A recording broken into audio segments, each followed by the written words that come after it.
Mantap. Saya kan berapa tahun kemarin kan melahirkan. Ya, ya. Melahirkan dia Umi. Ya, ya.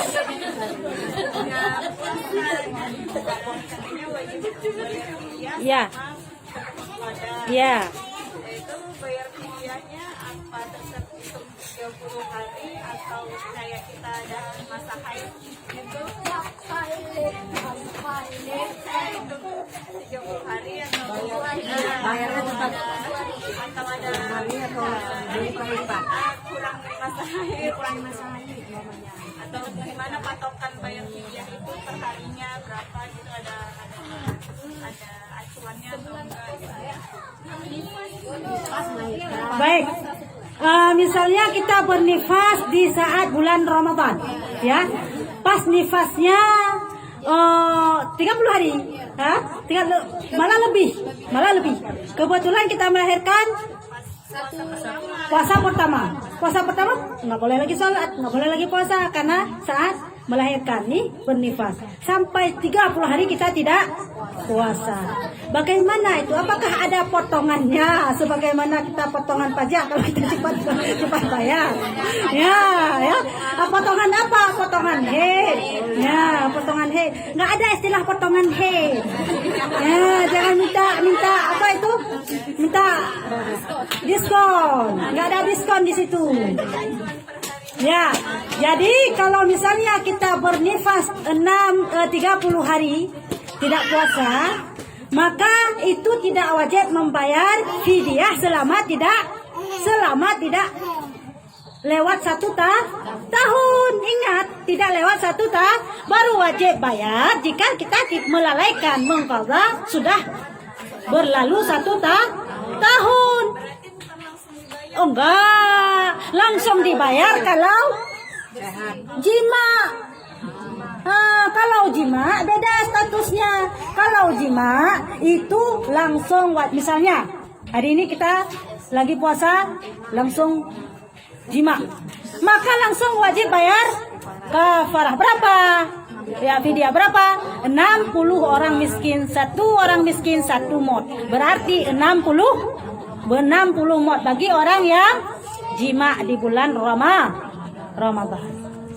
Tapi kalau haid, kalau nifas, tidak ada aturan bayar fidyah sebelum berlalu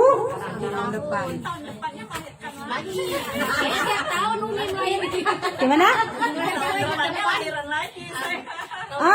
Makanya begitu habis darah nifas langsung wajib qadha terus supaya jangan sampai bayar fidyah nanti. Nah, dengar dulu. Ini kasus, ini sebenarnya penting. Bagi orang yang hamil, bagi orang yang menyusui, jika di bulan Ramadan, ya, di bulan Ramadan ini dengar baik-baik bagi ibu-ibu ya. Dengar baik-baik, ini penting, sebentar lagi bulan puasa. Pas anak kita baru lahiran, anak baru umur 1 bulan 2 bulan. Ya, nah kalau misalnya kita tidak puasa disebabkan kita takut akan kondisi anak yang tidak sehat kalau kita tidak puasa, karena kita misalnya baik kita lagi hamil, kenapa kamu tidak puasa? Saya takut kandungan saya lemah. Kalau saya puasa, bayi saya takut lemah. Dalam kasus seperti ini, boleh seorang perempuan itu tidak puasa dengan catatan wajib dia mengqadha puasa yang dia tinggalkan hari itu dan membayar fidyah. Karena dia khawatir akan kandungannya, akan anaknya. Ada 1 orang lagi, hamil juga dia. Kenapa kamu tidak puasa? Saya lemah sekali, kalau saya puasa saya pingsan nanti takutnya karena saya lagi mengandung. Dia khawatir bukan untuk bayinya tapi untuk diri dia sendiri. Maka dalam kasus seperti ini, wanita tersebut boleh tidak puasa dengan catatan wajib mengqadha, tidak wajib bayar fidyah. Kan sama-sama hamil, ya beda tujuannya. Angkanya adalah penting tujuan. Ini kita sudah ada ilmu tujuannya, nanti jangan sampai bayar, ya. Tujuannya harus untuk diri sendiri, jangan untuk makanya penting ilmu. Kalau enggak sudah wajib bayar fidyah lagi. Ya. Isinya itu kan lebih dari tahun. Gimana? Nah kan kita tahu kan harus bayar dalam 1 tahun itu juga. Sedangkan ini nyusuinya lebih dari setahun. Ya, Gimana? ya dengar dulu. Jadi saya bilang tadi, seorang hamil atau menyusui sama statusnya, sama. Seorang hamil atau seorang yang menyusui, ya tadi kalau nggak puasa dia sebab anak, maka wajib qadha dan bayar fidyah. Dengan sebab anak, wajib qadha dan bayar fidyah. Kan dia nggak satu tahun depan sampai tahun depan 2 tahun ya, kita menyusui 2 tahun, 2 tahun disuruh, ya. Nah 24 bulan. Jadi bagaimana mengqadhanya? Berarti wajib bayar fidyah. Kalau sudah sampai tahun depan, udah berlipat ganda lagi. Ya, udah berlipat kan? Tadi misalnya kita nggak puasa karena sebab takut anak tidak normal, tidak sehat, 30 hari kita tidak puasa. Kita tidak dosa karena hukumnya boleh. Tapi dengan catatan qadha. Tahun depan kita masih menyusui. Tidak puasa lah. Tadi 1 hari 1, kalau 30 hari 30, berarti tahun depan kalau sudah sampai 1 tahun sudah 60 mod. Kadarnya tadi kan 1 mod untuk fidyah. Qadha tetap wajib ya. Ini ingat, jangan sampai qadha tidak ada lagi karena sudah bayar fidyah. Ini pemahaman salah. Ya, qadha tetap wajib. Fidyah ini sebagai dendanya, bunganya kalau kita bilang. Nah, sebagai dendanya. Jadi fidyahnya sudah 2 kali lipat. Tahun depan lagi belum kasih 3 kali lipat. Tahun ke depan lagi 4 kali lipat. Lipat-lipatkan saja nanti. Lebih baik qadha dulu supaya fidyahnya jangan berjalan terus. Kalau misalnya bayar fidyah dulu, udah oke, tahun ini kita bayar fidyah. Udah. Nanti datang puasa tahun depan, udah wajib bayar fidyah lagi. Karena baknya anak bayi. Nah, bayar baknya dulu. Istilah kita hutang sama rentenir kan jangan bayar bunga, bayar pokoknya dulu. Kalau pada hamil udah melahirkan lagi anak dekat, jadi nggak puasa masalah 3 tahun. Makanya ndak ada istilah tidak wajib puasa. Jikalau misalnya ada demikian, tahun depan lagi melahirkan lagi, tahun depan lagi melahirkan lagi ya. Itu tetap wajib qadha. Dan tolong usahakan qadha dulu supaya fidyahnya jangan bertambah. Ya. Pegang. Iya. Pegang. Oh, itu. Dia. Pegang. Itu.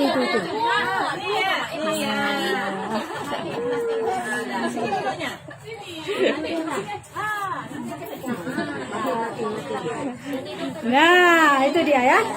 Kalau terus melalaikannya setiap tahun naik bunga.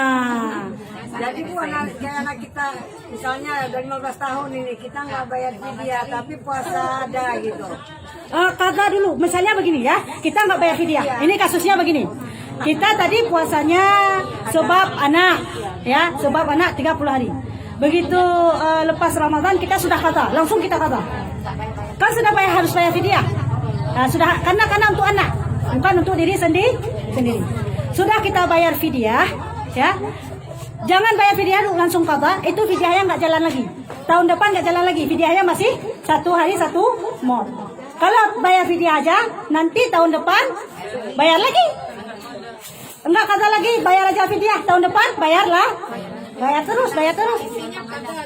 Intinya qadha dulu supaya jangan bunganya bertambah.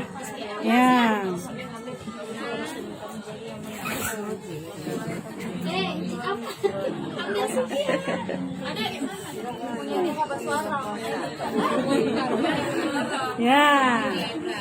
Ya, intinya begitu. Ya, kalau ada tinggal puasa, maka segera mengqadha. Nah, ini kasus bagi orang yang tidak puasa sebab hamil atau sebab menyusui. Kalau dia khawatir kepada anaknya, maka wajib bayar fidyah dan qadha. Kalau dia khawatir pada diri sendiri, cukup qadha, nggak usah fidyah. Ya. Tapi kalau sudah berlalu tahun, udah bertahun-tahun, itu baru wajib. 1 tahun berlalu 1 mod, 2 tahun 2 mod dalam 1 hari yang kita tinggalkan.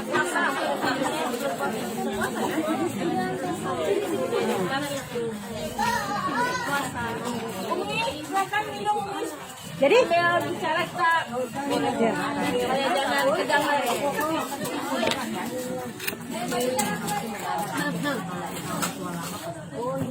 Umi, izin bertanya Umi, namanya kan kita sholat nih Umi. ya. Mak lu bilang, mak ini kan lututnya dah ini 2 rakaat udah bisa. Begitu mau bangun, udahlah duduk aja Umi. Rakaat ketiga. Rakaat ketiga Umi. Nanti kan begitu mau bangun kan, udah begitu mau bangun kan, udah sakit di lutut Umi. Ya udahlah duduk aja lah gitu. Nah itu gimana Umi, boleh? Baik. Pada kasus sholat fardu, maka wajib kita berdiri. Kalau dalam sholat sunat boleh misalnya saya malas berdiri, saya duduk saja sholat sunat duha boleh, itu sholat sunat. Tapi kalau sholat fardu tidak boleh duduk selama masih sanggup berdiri. Karena sanggup tadi. Ada orang tua yang sholat dia saat sholat pertama berdiri dia mampu. Sholat bangun rakaat kedua dia sudah sudah bergetar, nggak sanggup lagi langsung boleh duduk karena sudah tidak mampu lagi.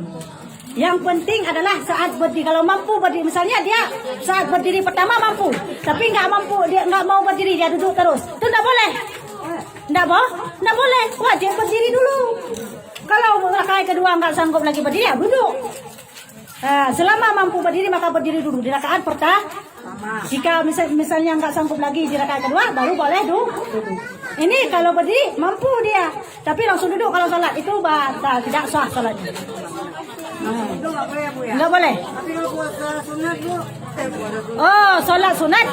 Saya lagi sehat seperti ini, nggak ada apa-apa, saya malas berdiri, saya duduk juga boleh. Asalkan menghadap kiblat. Ya, itu sholat sunat. Beda sama sholat fardu.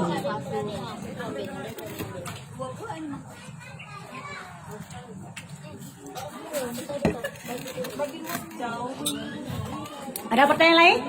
Masalah puasa. Ini kasus yang akan kita alami nantinya. Umi, Ya. kan kita puasa sunnah. Sunnah. Tapi suami pulang, dia mau keluar kota. Pulang dia minta untuk jima. Ya. Mana boleh? Apa kita wajib buka puasa? Baik, dengar dulu ibu-ibu. Ya.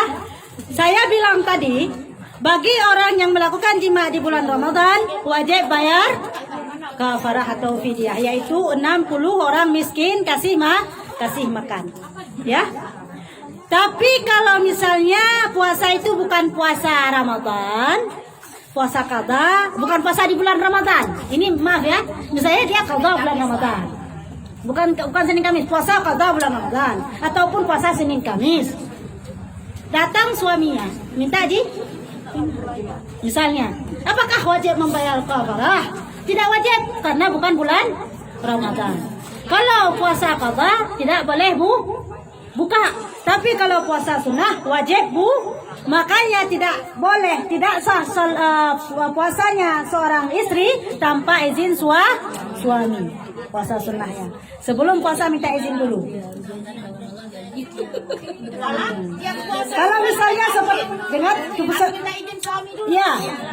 ya itu kalau puasa sunnah. Kalau misalnya setelah terlanjur kita puasa, pulang suami dari jauh tiba-tiba, ya buka puasa lah. Lebih banyak lagi pahala layar. Ya, buka puasa dulu lah, ya. Sudah tanggung Umi, udah mau jam 4 dia pulang gimana? Wajib buka juga, karena itu puasa sunnah. Makanya konfirmasi dulu dengan suami. Jangan sampai nanti jam 5 kita udah capek tahan lapar, minta jima dia. Ya, kalau sudah konfirmasi, sudah minta izin, pasti dia paham. Tak mungkin minta. Ya, silakan. Pulanglah suami. Kan tadi kita lupa minta izin nih. ayo kata gitu kan, gimana ya puasa tentang puasa tidak tanggung kali, tapi dia ikhlas gitu, oh ya udah nggak apa-apa, itu nggak berdosa kan? Enggak, kalau dia ridha itu tidak dosa. Kalau dia marah baru berdosa. Apa yang ikhlas?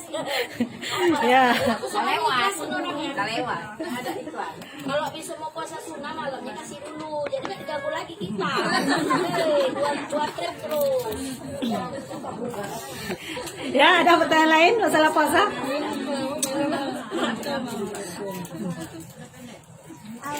Kalau enggak kita lanjut sedikit lagi boleh? Ya.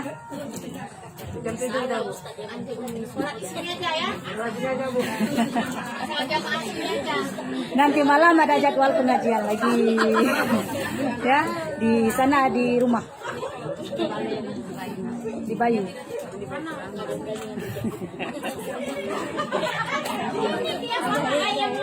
Sedikit lagi ya. Adapun jikalau ia ada ilmu, niscaya wajiblah atasnya mengajarkan istrinya itu, maka di ketika itu haramlah keluar perempuan itu daripada rumahnya, lagi durhaka iya. Nah, tadi kasusnya kalau kita keluar untuk mencari ilmu fardhu ain, maka itu hukumnya wajib dan suami tidak boleh melarang jika dia memang tidak bisa memberi ilmu. Tapi kalau suaminya itu berilmu, maka dalam hal keadaan seperti ini haramlah kita keluar. Tidak boleh kita keluar mencari ustadz lain karena sudah ada ustadz sendiri di rumah. Nah, kalau misalnya kita bersikeras keluar, maka kita berdosa, kita nusyud. Ya, jadi wajiblah kita tetap di rumah walaupun untuk menuntut ilmu fardhu ain tetap tidak boleh keluar kalau ilmu agama suami itu mantap. Ya, belajar pada kewajiban mendidik suami istri adalah suami. Kewajiban mendidik anak adalah suami. Kewajiban mendidik anak yang pertama suami, yang kedua kalau tidak ada suami lagi tugas, maka wajib mendidik anak adalah istri. Ya? Ya. Kalau nggak ada istri, maka kakek. Ya? Nggak ada kakek, maka ini kewajiban mendidik anak. Sedangkan kewajiban mendidik istri adalah suami. Jika tidak ada lagi suami, maka wali. Ya, kembali lagi ke wali. Wali itu siapa? Abangnya istri, ya, adiknya istri yang laki-laki, pamannya, dan segala macam ya.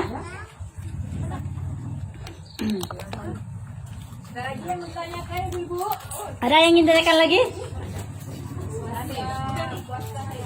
Masalah haid, masalah nifas, masalah puasa.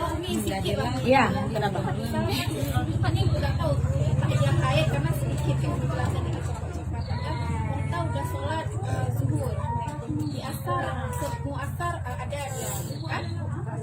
Udah selesai kita udah nggak ada lagi kita mandi dapat sholat maghrib karena asar tadi dapat kan? Itu gimana Umi? Kalau masih dalam masa haid, maka itu haid. Kalau masih dalam masa haid, itu haid.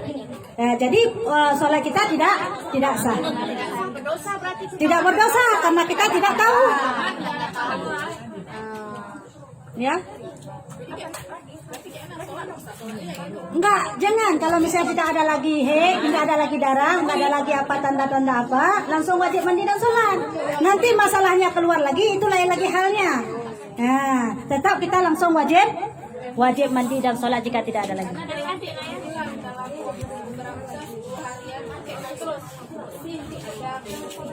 Ya. Kalau bersih mandi Ya. lagi Begitu terus. Terus Umi kita yang katanya kan kalau umpama kita lagi nggak bersih gitu kita mandi angkat ngadas besar lah kan berdosa karena belum habis gimana? Mana ada dosa? Zan kita sudah nggak ada lagi. Yakin kita sudah nggak ada lagi. Nggak ada. Iya, langsung wajib mandi dan sholat. Iya, mana ada dosa itu? Ya, ini ada satu lagi kasus karena dia ada pertanyaan. Jadi kalau ada pertanyaan gampang kita jelaskan langsung ya. Padahal mungkin kita alami selalu, tapi kita lupa tanya kalau ada hal. Misalnya darahnya nggak berhenti. Ini yang misalnya tiap tahun tiap bulan kita berdarah terus. Apakah kita wajib sholat selalu? Apakah ada potongannya seperti pertanyaan tadi? Ya, kalau masalah nifas nggak ada potongan. Tapi kalau masalah berdarah terus, ini bukan nifas. Misalnya kita normal seperti ini, keluar darahnya selalu dan bertahun-tahun keluar darah terus. Itu potong, itu baru dipotong ya. Itu baru ada potongannya. Potong apa? Potong masa. Bagaimana cara kita tanda haid sedangkan darahnya terus-terus keluar? Ya, tanda haid sebagaimana adalah cara tanda haid dengan dua cara. Yang pertama dengan cara lihat bentuk darahnya. Tahulah kita bentuk darah haidnya bagaimana, hitam, baunya sangat ya, maklum darah darah kotor. Ataupun kalau bukan dengan bentuk darah, dengan tanggal biasa keluar. Misalnya kita keluar darah haidnya biasanya tanggal 1 sampai tanggal 5. Ya. Pada tahun itu kita keluar darah maka jangan sholat di saat tanggal 1 sampai tanggal 5. Itu potong darah haid. Menurut dan lagi. Ya, menurut dan lagi. Atau menurut keyakinan lagi nanti. Ini yakin saya tanggal 1 sampai tanggal 5 ini darah haid. Tidak usah sholat. Begitu tanggal 6 langsung mandi dan sholat. Masih ada keluar darah, biarin itu istihadah. Tapi cara berwuduknya orang istihadah sama dengan si sansolbol, orang yang keluar kencing selalu. Apa itu namanya? Penyakit apa? Merana. Bagaimana orang yang keluar darah terus menerus, yang berdarah istihadah, sekali wuduk cuma untuk sekali sholat. Kalau kita sempurna seperti ini, sekali wudhu boleh untuk beberapa kali sholat. Misalnya kita mau wudhu sekarang untuk sholat maghrib, kita jaga air sholat sampai sholat isya, kita jaga sampai sholat subuh, kita jaga sampai sholat duhur. Silakan, selama tidak batal, boleh kita pakai wudhu itu untuk beberapa kali sholat. Tapi kalau orang yang beristihadah, berdarah atau meran, itu adalah cukup sekali wudhu untuk sekali sholat fardu dan beberapa kali sholat zuhur. Kalau misalnya sholat sunat duha misalnya, boleh 4 rakaat sholat duha atau 8 rakaat sholat duha. Tapi kalau sholat fardu cukup sekali wudhu, sekali sholat. Nah, nanti masalah meran kencing itu disumpai. Ya. Disumpal pakai ya, disumpal nanti setelah wudu, setelah bersihin darahnya, sumpal itu ambil wudu langsung jangan setelah wudu dulu misalnya. Pirko ini. Itu enggak boleh. Ya. Begitu siap wudu langsung kalau enggak boleh itu. Ya. Ada nggak niatnya supaya kita air wudhu kita tetap tahan? Supaya air wudhu kita tahan, maka jagalah jangan sampai melakukan hal-hal yang membatalkan wudhu. Dan kata kawan ada juga Ya. doa gimana supaya jangan yang ada saat wudhu adalah wajib niat. Kapan niat? Ketika membasuh muka. Nah, saat basuhan pertama. Begitu sampai air sahaja saya bersuci dari hadas ke kecil. Sahaja saya wudhu untuk sholat. Nah, boleh. Bukan waktu cuci tangan, Umi. Bukan. Tangan bismillahirrahmanirrahim. Bukan niat. Dalam hati kan? Enggak ada niat di situ. Oh, jadi pas ini. Ya, niatnya hanya di saat basuhan pertama anggota wajib. Ini karena tangan pergelangan ini sunat, mulut sunat, muka baru disinilah wajib kita niat. Ya. Kalau nggak ada niat nggak sah wudhu. Nggak ada niat pada saat basuhan pertama muka, maka tidak sah wudhu. Ya. dengar dulu. Ya, paham ibu-ibu? Apa?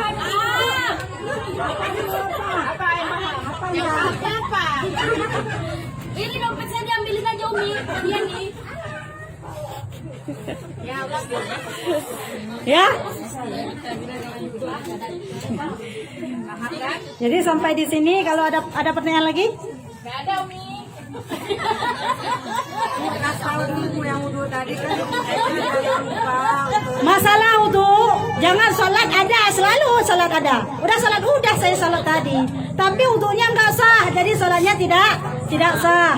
Ya, ingat dalam berwudu yang perlu kita ingat adalah niat. Kapan niat? Di saat membasuh muka. Anggota wudu pertamamu.